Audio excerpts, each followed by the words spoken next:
Hi, hello, hello everyone. I am Surojin Das from Sikkim Government College, Gazing. I am here to help you learn about computer, and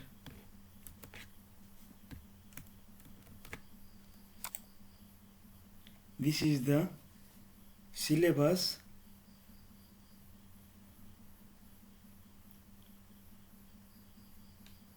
of computer, which is consist of 9 chapter. And in this video I will continue the first chapters, that is introduction to computer. So the first point of this chapter are introduction. So इस video में हम आप लोगों को बोलने जा रहा हूँ कंप्यूटर के बारे में। कंप्यूटर क्या है, कंप्यूटर कहाँ से आया है, कंप्यूटर के अंदर कौन से मेन पार्ट्स है, हर एक पार्ट्स का काम क्या है, कंप्यूटर में जो डेटा होता है वो डेटा कहाँ सेव होता है, उस डेटा को लेके हम लोग कैसे डिफरेंट टाइप के प्रोसेस कर सकते हो, कंप्यूटर में इनपुट डिवाइस क्या यूज़ होता है, आउटपुट डिवाइस क्या यूज़ होता है, एंड क्यों क्यों यूज़ होता है, एंड लास्ट में हम आप लोगों को डेटा प्रोसेसिंग के बारे में बताएंगे। सो प्लीज़ ध्यान से इस वीडियो को देखिए। अगर आप लोगों का कोई भी डाउट है, कोई भी क्वेश्चन है, तो प्लीज़ कमेंट करके मुझे पूछिए। सो सबसे पहले इंट्रोडक्शन। सो मेरा ख्याल से आप लोग ऑलरेडी कंप्यूटर के साथ इंट्रोड्यूस हो चुका है। आप लोग सोच रहे कहाँ हुआ? अरे यार, आप लोग अपना स्कूल में, आप लोग अपना कॉलेज में, आप लोग अपना घर में ऑलरेडी कंप्यूटर देखा होगा। लाइक कॉलेज में आप लोग लाइब्रेरी में कंप्यूटर क्लास में और अपना डिपार्टमेंट में आप लोग कंप्यूटर ऑलरेडी यूज़ किया है। आप लोग क्लासरूम में भी अपना लैपटॉप ऑलरेडी यूज़ कर चुके हैं। आप लोग आई थिंक बैंक पे तो ऑलरेडी आप लोग गया होगा ना। बैंक पे भी आप लोग देखा है, पैसा डिपॉजिट करने के लिए, पैसा विड्रॉ करने के लिए कंप्यूटर का यूज़ होता है। नॉट ओनली कैश डिपॉजिट और कैश विड्रॉ, कोई भी ऑनलाइन ट्रांजेक्शन, उसके लिए भी हम लोग कंप्यूटर यूज़ करते हो। सो मेरा ख्याल से आप लोग कभी कभी हॉस्पिटल में भी किया होगा। हॉस्पिटल में जो आईसीयू होता है, हॉस्पिटल में जो सीटी स्कैन का जो रूम होता है, हॉस्पिटल में जो अल्ट्रासोनोग्राफी होता है, जो डिजिटल एक्सरे होता है, हर एक जगह में आप लोग कंप्यूटर आजकल देखते ही है। सो मेरा ख्याल से आप सब लोग कंप्यूटर के साथ ऑलरेडी इंट्रोड्यूस हो चुका है। अगर नहीं हुआ है तो कोई बात नहीं, प्लीज़ इस नोट को ध्यान से देखिए एंड हो सके तो इसको नोट करके रखिए क्योंकि बहुत इम्पोर्टेंट है। नेक्स्ट आप लोग जो है कंप्यूटर कोर्स के बारे में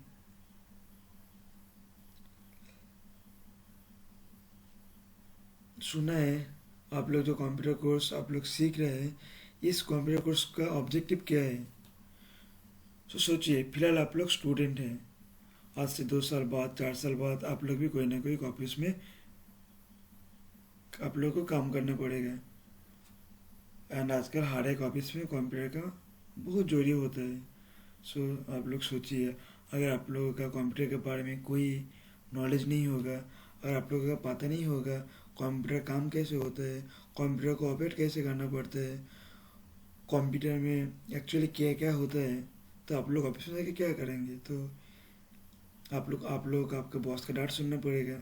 तो इसीलिए इस वीडियो को अच्छे से देखिए।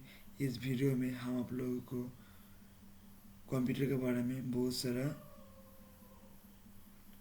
टॉपिक, बहुत सारा यूजेस बोलने जा रहा हूँ। सो फर्स्ट ऑफ ऑल आप इस नोट को प्लीज़ ध्यान से देखिए। एंड हो सके तो इसे भी अपना कॉपी में नोट करके रखिए। सो मैंने अब तक ऑब्जेक्टिव के बारे में बोल रहा था, कंप्यूटर का इंट्रोडक्शन दे रहा था। नाउ अब जो नेक्स्ट टॉपिक है that is what is computer, and that is very important. So computer क्या है? Actually computer is a device. अगर हम लोग सिर्फ डिवाइस बोलेंगे तो ये भूल होगा, क्योंकि actually computer is an electronics programmable device. Why programmable? Because any type of program we can run using the computer। लेकिन ये कंप्यूटर काम कैसे करता है? सो कंप्यूटर को काम करने के लिए सबसे पहले कंप्यूटर को देना पड़ता है कुछ input through the input device. Then computer में जो सीपीयू होता है वो सीपीयू इस इनपुट को एक्सेप्ट करता है। उसके बाद as per user requirement CPU उस इनपुट को प्रोसेस करके कुछ आउटपुट जनरेट करता है, and using output device CPU will provide the output to the user।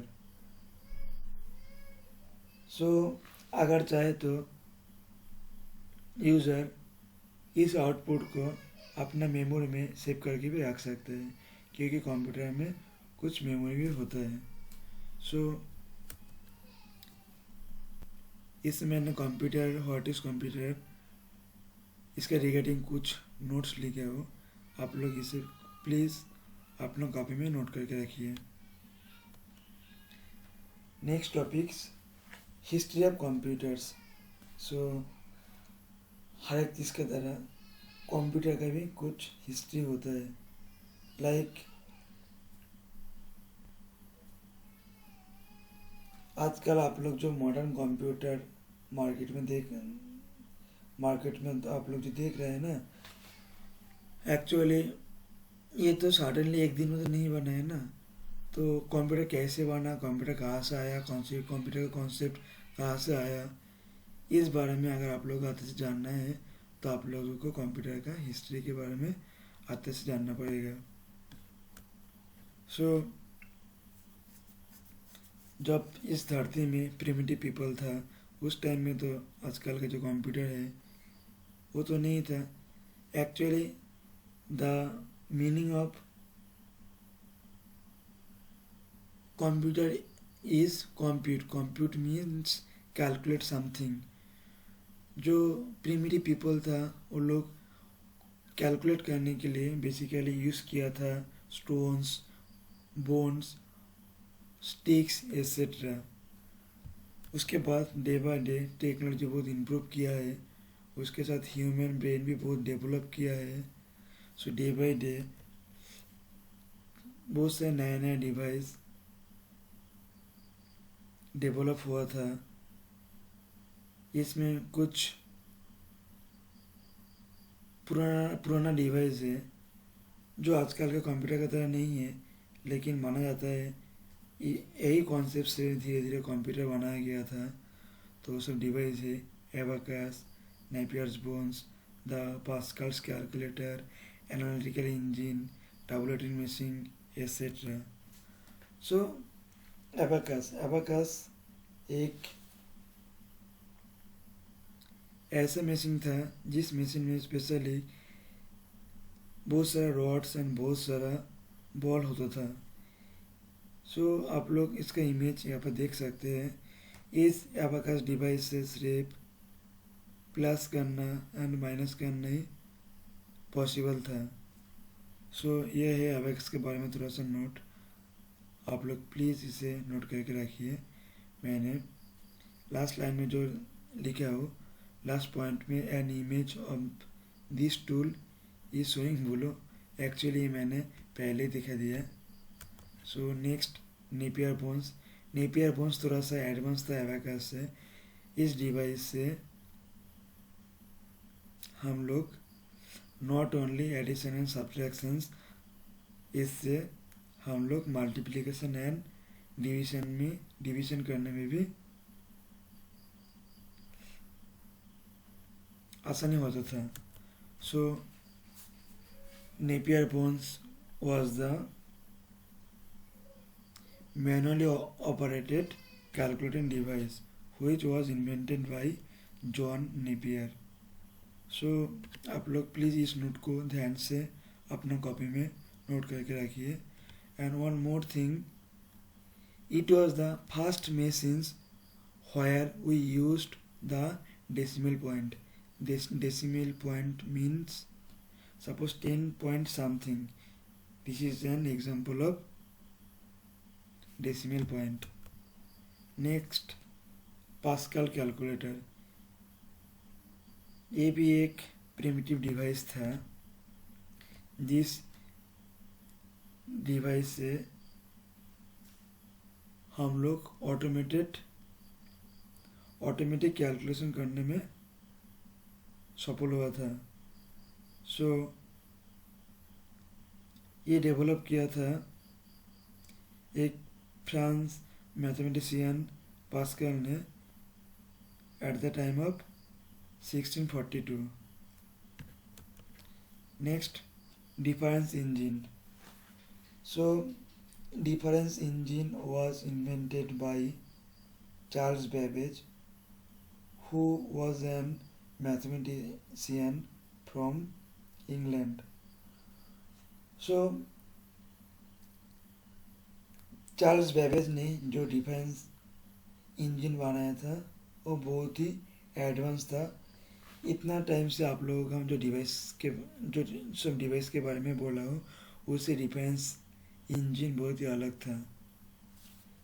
सो आजकल का जो मॉडर्न कंप्यूटर है देखा जाए तो इस डिफरेंस इंजन को मॉडिफाई कर करके बना है.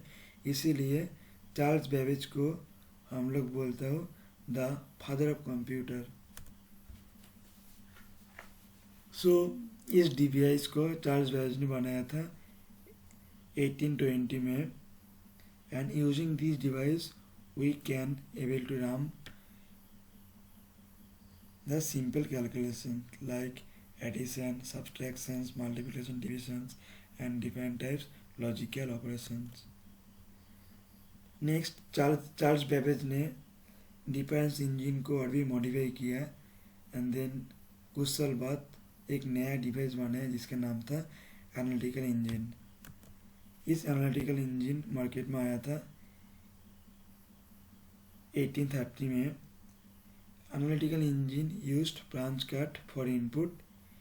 Using this device we can able to perform any mathematical problem. So Charles Babbage ने एक ऐसा इंजन हम लोगों को दिया था जिस इंजन से इस दुनिया ही बदल गया. क्योंकि आजकल का जो मॉडर्न कंप्यूटर है उस मॉडर्न कंप्यूटर इसी एनालिटिकल इंजन और डिफरेंस इंजन को कॉपी करके ही बनाए हैं. सो इसीलिए तो हम लोग चार्ल्स बेबेज को द फादर ऑफ कंप्यूटर भी बोलते हो. So next, generations of computer. अब मैंने आप लोगों को बोल चुका हूँ चार्ल्स बेबेज ने जो एनालिटिकल इंजन बनाया था उसी इंजन से आजकल का जो कंप्यूटर है वो डेवलप हुआ है. लेकिन कैसे हुआ है? ये तो एक दिन में नहीं हुआ है ना. ये हुआ है step by step. This step actually generations of computer. So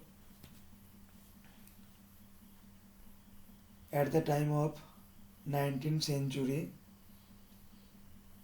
the electronic science was developing in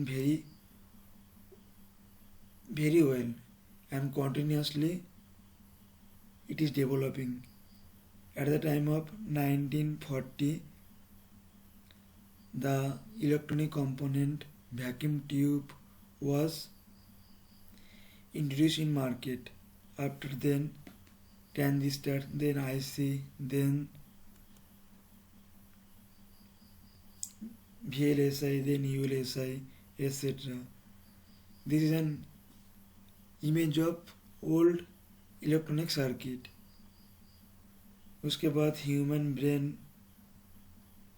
developing with time, and our electronics science also developing in very well manner. So using this electronics component, computer is also developing in different stage. So please read this note from this slide, it is very important. So according to the improvement of electrical science or electronic science,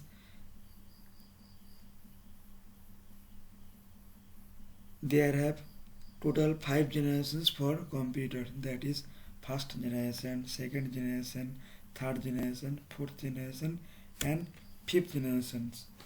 Now first generations, ये first generation actually start हुआ था 1946 में and ये almost ख़त्म हुआ था 1959 में.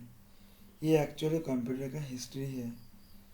ये जो टाइम लिमिट मैंने आप लोगों को इस नोट में दिया हूँ, ये मैंने एक्चुअली ट्यूटोरियल पॉइंट से कॉपी किया हूँ. मेरे ख्याल से ये टाइम पीरियड 2-4 साल इधर उधर भी हो सकते हैं. So please don't mind, because ये हिस्ट्री है. Actually like different develop country like America, Europe, China, Russia, हर एक कंट्री में अलग अलग टेक्निक से कंप्यूटर को डेवलप किया था. तो एक एक कंट्री के हिसाब से कंप्यूटर का जनरेशन का टाइमिंग भी अलग अलग है. लेकिन जो फर्स्ट जनरेशन में जो कंप्यूटर मार्केट में इंट्रोड्यूस किया था, उसमें ये वैक्यूम ट्यूब कंपोनेंट यूज हुआ था. ये वैक्यूम ट्यूब यूज करके जो फर्स्ट जनरेशन का कंप्यूटर बना था, इसका साइज बहुत बड़ा था एंड ये बहुत कॉस्टली भी था. एंड इस कंप्यूटर का करंट कंजम्पशन भी बहुत ज़्यादा था क्योंकि इसका साइज ही बहुत बड़ा था.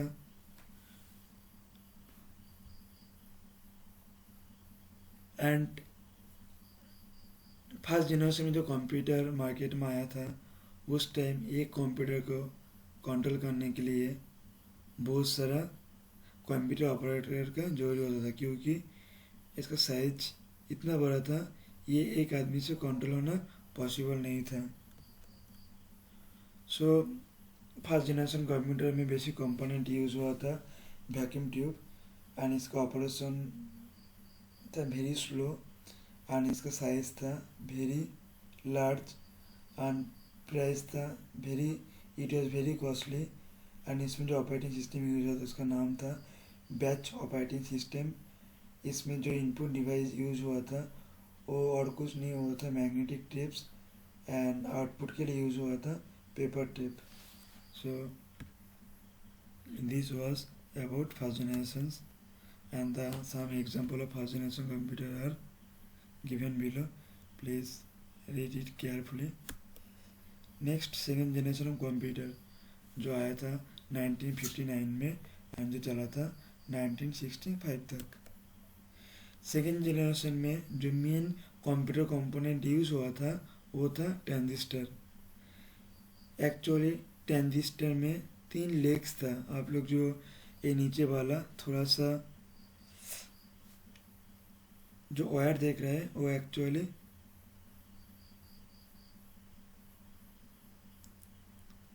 डिफरेंट वायर है. बेसिकली इसका नाम है emitter, base and collector.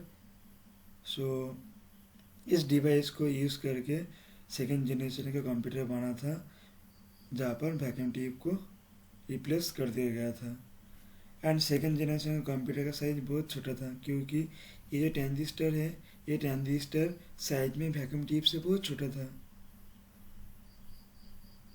So second generation में जो कंप्यूटर मार्केट में आया था उसका ऑपरेशन स्लो था but faster than the first generation computer. इसमें primary memory and secondary memory की इंट्रोड्यूस हुआ था जहाँ प्राइमरी मेमोरी के लिए यूज़ हुआ था magnetic codes and secondary memory के यूज़ हुआ था मैग्नेटिक डिस्क एंड इसमें multi programming and batch processing operating system use हुआ था। एंड सेकेंड जनरेशन में कोबोल फॉर्टन नाम का कंप्यूटर लैंग्वेज यूज हुआ था। ये है some example of second generation computer, please note it. Next third generation of computer. Third generation में जो कंप्यूटर आया था मार्केट में आया था 1965 में यानी चला था 1971 में। सेकेंड जनरेशन में जो ट्रांजिस्टर यूज़ हुआ था उस ट्रांजिस्टर को एक्चुअली थर्ड जनरेशन में रिप्लेस किया बाय इंटीग्रेटेड सर्किट। ये इंटीग्रेटेड सर्किट ट्रांजिस्टर से भी बहुत पावरफुल था। एक्चुअली इसमें आप लोग देख रहे हैं बहुत सारे पिन है, ये एक एक पिन के अलग अलग काम है। सपोज कोई पिन अगर एडिशन करता है तो दूसरा पिन सब्ट्रैक्शन कर रहा है, तो तीसरा पिन फाइल ट्रांसफ़र कर रहा है। ऐसे ऐसे हर एक पिन का कुछ ना कुछ काम होता है। एंड इंटीग्रेटेड सर्किट थोड़ा सा एडवांस था प्रीवियस दो कंपोनेंट से। सो थर्ड जनरेशन का computer was more reliable, more efficient and smaller in size. And इसमें remote processing and time sharing operating system use हुआ था। इस एंड सेकेंड थर्ड जनरेशन में जो लैंग्वेज इंट्रोड्यूस हुआ था दैट इज़ फॉर्टन, कोपल, pascal etc. These are some example of second generation computer. Next fourth generation of computer जो market में आया था 1971 में एंड चला था 1980 तक।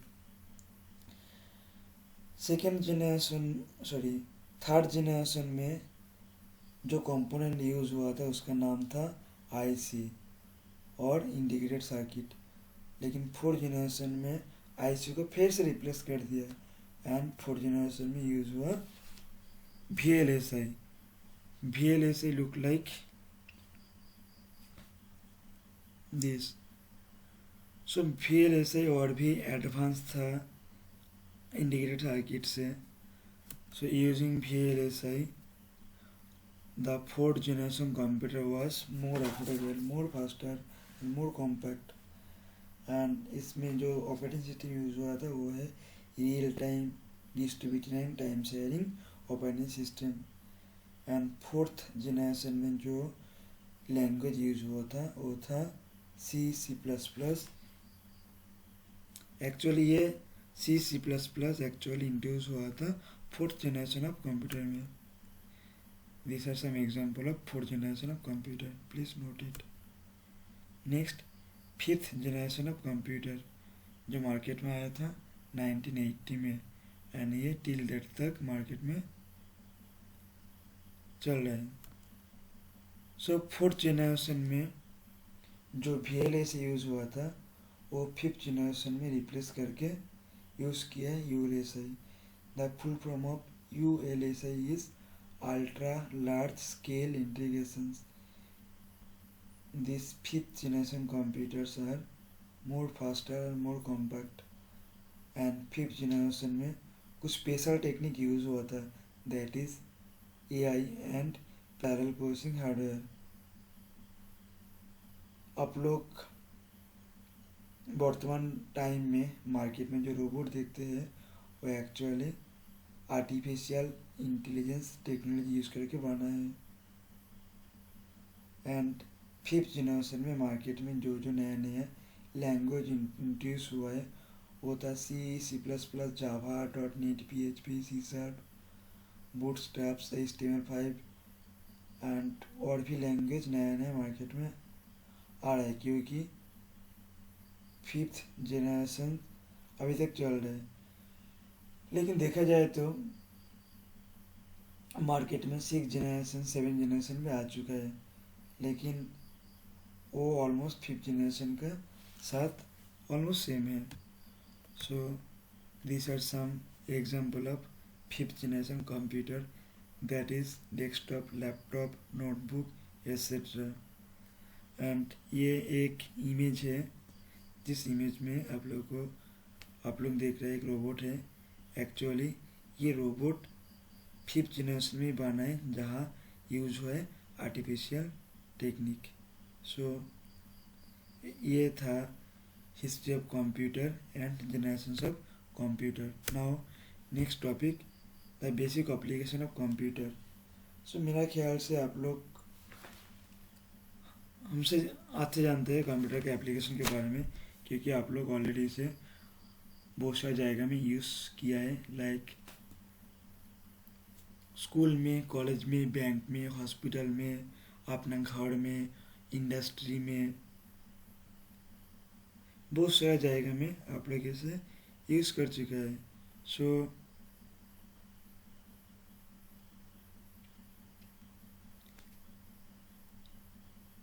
आप लोग और एक बार इस एप्लीकेशन ऑफ कंप्यूटर को थोड़ा सा देखिए, क्योंकि ये भी एग्ज़ाम के लिए बहुत इम्पोर्टेंट है। सो बेसिक एप्लीकेशंस ऑलरेडी आप लोग देखा है, क्लासरूम में भी आजकल लैपटॉप डेस्कटॉप यूज़ होता है, क्योंकि इससे क्लास लेने में बहुत आसान होता है। मैंने भी बहुत सारा क्लासेस ले चुका हूँ यूजिंग कंप्यूटर।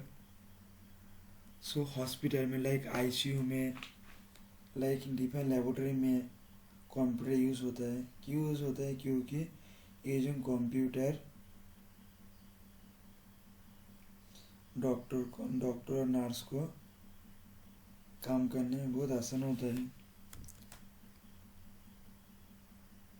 आजकल एग्ज़ाम में भी ऑनलाइन सिस्टम आ गया है, क्योंकि using computer you can attempt defined type of exam in library और इन computer lab. You all can use the computers. So these are some example of basic application of computer. Please इसको भी note करके रखिए। Next, components of computer system. So what do you mean by component? Component वो सब hardware part है जो computer में use हुआ है। एक्चुअली जो पार्ट से कंप्यूटर बना है उसी को एक्चुअली कंपोनेंट बोलता है। सो सब कंप्यूटर के बारे में जानने से पहले आप लोगों को इसके कंपोनेंट के बारे में भी बहुत अच्छे से जानना पड़ेगा।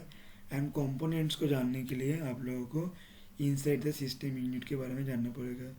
आप लोग जो सीपीयू देखा है, ये सीपीयू का भीतर में कुछ इम्पोर्टेंट यूनिट होता है, that is motherboard, processor, RAM, ROM, power cable, SMPS, hard disk drive, DVD drive, etc.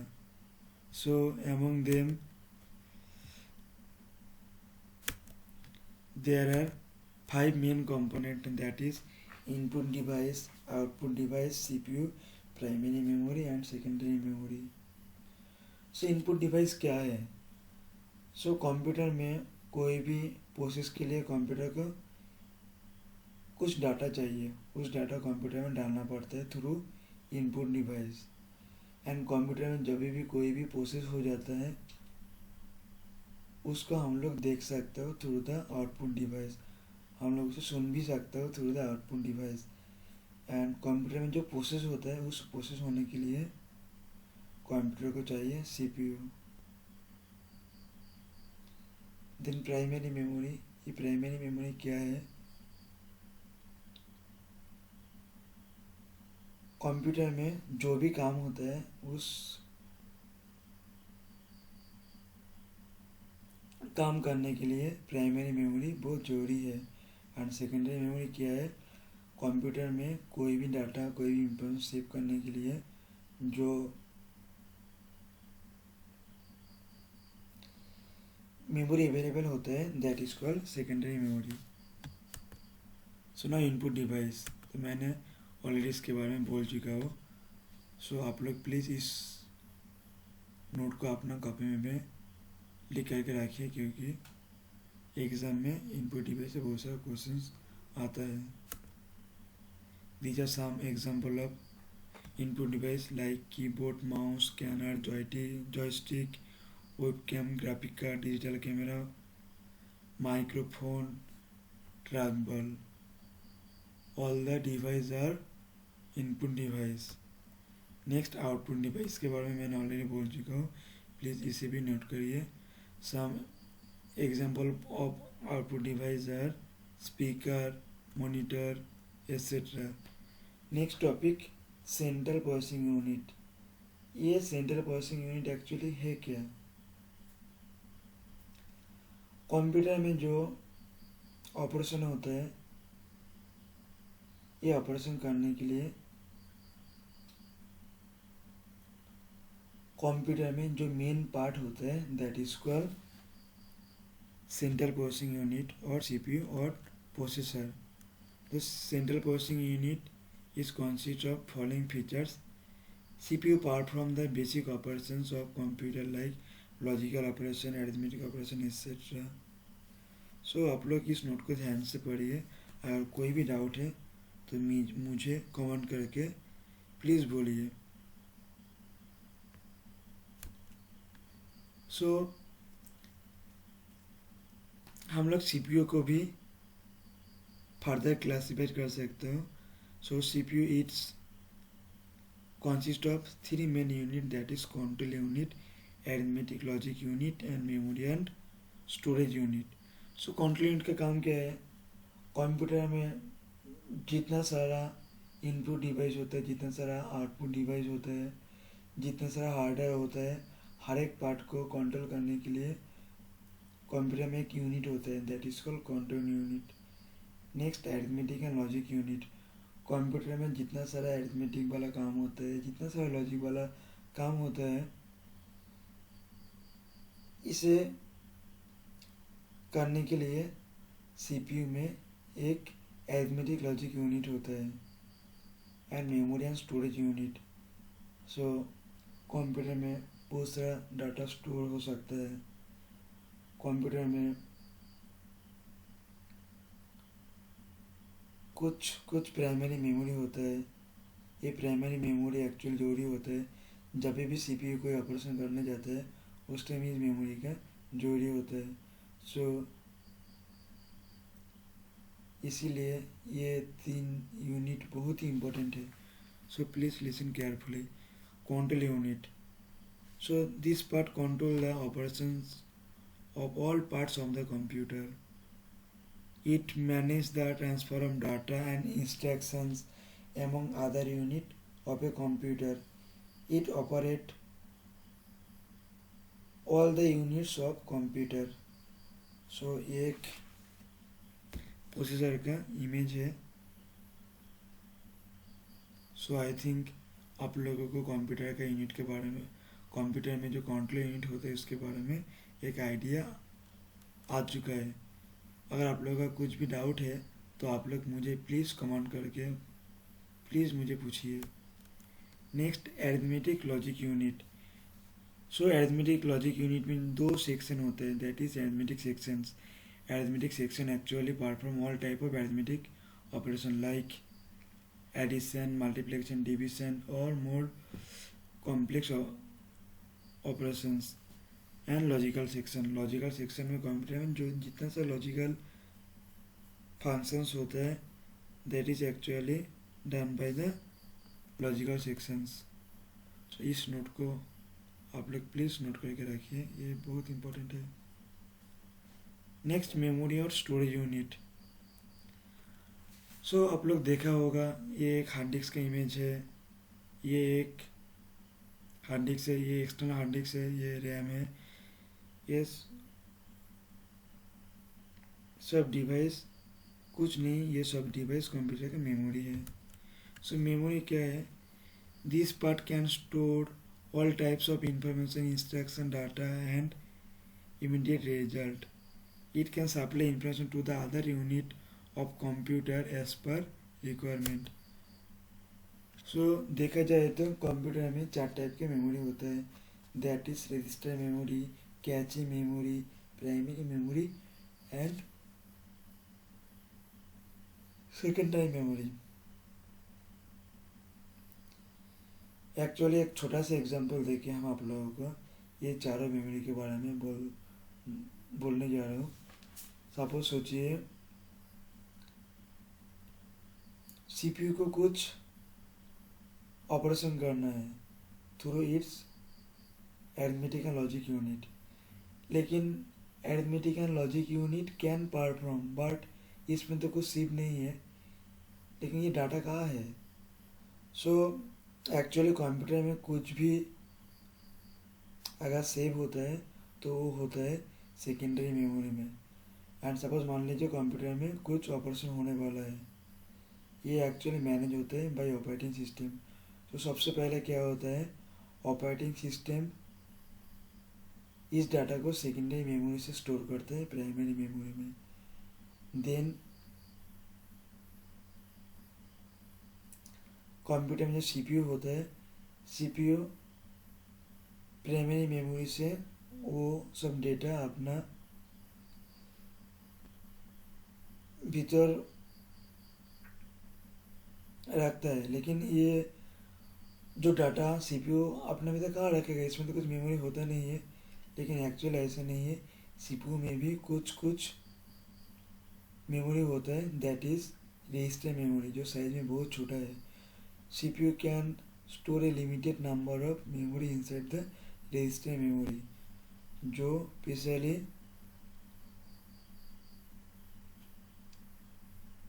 Very fast operation होने के लिए यूज होता है एंड जो बहुत फास्ट है। एंड जो प्राइमरी मेमोरी होता है, उस प्राइमरी मेमोरी स्लो होता है। अगर हम लोग उसे रजिस्टर मेमोरी के साथ कंपेयर करेंगे तो वो बहुत स्लो होता है एंड रजिस्टर मेमोरी बहुत फास्ट होता है। एंड सपोज मानिए कंप्यूटर को कोई काम बहुत फास्ट करना है, सो कंप्यूटर में जो सीपीयू है वो तो अपना काम बहुत फास्ट करता है, लेकिन कंप्यूटर में जो प्राइमरी मेमोरी है वो तो उतना फास्ट नहीं है। तो ये कंट्रोल कैसे होगा? तो इसे कंट्रोल करने के लिए कंप्यूटर में और एक मेमोरी यूज होता है एंड दिस मेमोरी का नाम है cache memory and it is present inside between the register memory and primary memory. So register memory मैंने ऑलरेडी बोल चुका जो होता है सीपीयू के भीतर में। ये थोड़ा सा नोट रजिस्टर मेमोरी के बारे में प्लीज इसको नोट करके रखिए। Then cache memory which present between the primary memory and the processor. This is some notes of cache memory, इसे भी नोट करके रखिए। Then primary memory. Primary memory actually directly communicate with the CPU by the help of cache memory. It allows the computer to store data for immediate result and keep its track which currently being processed. तो please इसे भी आप लोग अपना copy में note करके रखिए। Primary memory basically दो टाइप होता है, that is random access memory or RAM and read only memory or ROM. ये जो रैम होता है, ये रैम एक्चुअली होता है वोलेटाइल इन नेचर एंड जो रीड ओनली मेमोरी होता है, ये कंप्यूटर में पहले से प्री डिफाइन कुछ प्रोग्राम है। इस प्रोग्राम को ऑपरेटिंग सिस्टम बहुत सारे काम करने के लिए यूज़ कर सकते हैं, but it operating system can write anything on ROM. Next secondary memory. Secondary memory actually use होता है storage purpose. So some popular secondary memories hard disk, floppy disk, CD, DVD etcetera. Now computer में जो memory होता है, इस memory का हम लोग मेजर कर सकते हैं कुछ यूनिट से एंड इस यूनिट के बारे में थोड़ा सा मैंने इसमें नोट लिखा हो, प्लीज़ इस नोट को भी कॉपी करके रखिए। सो ध्यान रखिए कंप्यूटर में जो सबसे छोटा यूनिट होता है दैट इज कॉल्ड बिट। ये कोई बार एग्जाम में भी आ चुका है। Next concept of hardware and software. So what is hardware? So computer में जो फिजिकल कंपोनेंट होते हैं, जो आप लोग देख सकते हैं, जिसे टच कर सकते हैं, that is the computer hardware. And computer में कुछ सॉफ्टवेयर भी होता है जो आप लोग जिसे टच नहीं कर सकते। एक्चुअली जो फिजिकल फिजिकली होता नहीं है लेकिन होता है, दैट इज कॉल्ड सॉफ्टवेयर। सो ये कुछ हार्डवेयर की इमेज है एंड ये कुछ हार्डवेयर के बारे में नोट है, प्लीज़ इसको कॉपी करके रखिए। नेक्स्ट सॉफ्टवेयर, ये यहाँ पर मैंने कुछ सॉफ्टवेयर के बारे में नोट दिया हो, इसे भी आप लोग कॉपी करके रखिए। एंड पिछले सॉफ्टवेयर को बनाने के लिए सॉफ्टवेयर डेवलपर लोग बहुत सारे लैंग्वेज यूज़ करते हैं। सो मैंने इस स्लाइड में थ्रू डायग्राम कुछ लैंग्वेज के एग्जांपल दिया हो, सो आप लोग चाहे तो इसे भी नोट करके रख सकते हैं। इस लैंग्वेज, ये सब लैंग्वेज से एक्चुअली बना है different type software. So software actually दो टाइप का होता है, that is system software and application software. So what is system software? So आप लोग इस नेम से ही पता कर सकते हैं, आइडिया कर सकते हैं सिस्टम सॉफ्टवेयर क्या है। सो what is system software? So computer system को मैनेज करने के लिए जो सॉफ्टवेयर होता है, that is actually called the system software. For example operating system. And what is application software? So computer में आप लोग बहुत सारे एप्लीकेशन भी यूज़ करते हैं, लाइक जो आप लोग आज भी यूज़ किया था, like web browser, like MS Office Suite, like Typing Master, like ShareIt, like Adobe Reader, etc. ये सॉफ्टवेयर के बारे में थोड़ा सा नोट है एंड ये सब example of operating system. I think आप लोग विंडोज़ भी यूज़ किया, एंड्रॉयड भी यूज़ किया। सो विंडोज़ एंड्रॉयड के द्वारा लिनक्स, iOS भी ऑपरेटिंग सिस्टम का एग्जांपल है। नेक्स्ट एप्लीकेशन सॉफ्टवेयर, मैंने इसके बारे में ऑलरेडी बोल चुका हूँ, सो आप लोग इस नोट को भी प्लीज़ कॉपी करके रखिए। Next programming language. So software जो बना है वो एक्चुअली प्रोग्रामिंग लैंग्वेज से बना है। A programming language is consist of set of syntax and grammatical rule for instructing a computer or computing device to perform specific task. ये programming language basically दो type के होते हैं, that is high level programming language and low level language. जो low level language है वो basically आज से बहुत साल पहले मार्केट में आ गया था, that is SME language. And आजकल मार्केट में जो लैंग्वेज है that is high level language. Example of high level language is BASIC, C plus plus, COBOL, Java, Fortran, Pascal, .NET, C#, etc. Next concept of data processing. So आप लोग इसे भी note कर सकते हैं एंड इसके बारे में आप लोग आते से समझ में आएगा अगर आप लोग इस डायग्राम को देखेंगे। इस डायग्राम में मैंने स्टेजेस ऑफ डाटा प्रोसेसिंग के बारे में बोलने जा रहा हूँ। सो डाटा प्रोसेसिंग क्या है? सपोज कंप्यूटर में आप लोग कोई भी ऑपरेशन करने जा रहे हैं, तो इस ऑपरेशन करने से आप लोग कैसे करेंगे? सबसे पहले आप लोग क्या करना है उसके बारे में इंफॉर्मेशन कलेक्ट करना पड़ता है, देन उसको आप लोग कैसे रन करेंगे उसके बारे में प्रिपरेशन भी करना पड़ता है, देन कंप्यूटर में वो वाला इनपुट देना पड़ता है, then using input computer can process and after process computer will produce some output and as per the requirement computer system can store the output also. So ये था कंप्यूटर का processing के बारे में। सो आई थिंक इस video से आप लोग बहुत सा नया नया टॉपिक जाना होगा। अगर आप लोगों का कुछ भी डाउट है, कुछ भी प्रॉब्लम है, सो प्लीज़ मुझे कमेंट सेक्शन में कमेंट करके पूछिए। सो ये था इंट्रोडक्शन अबाउट कंप्यूटर। ओके।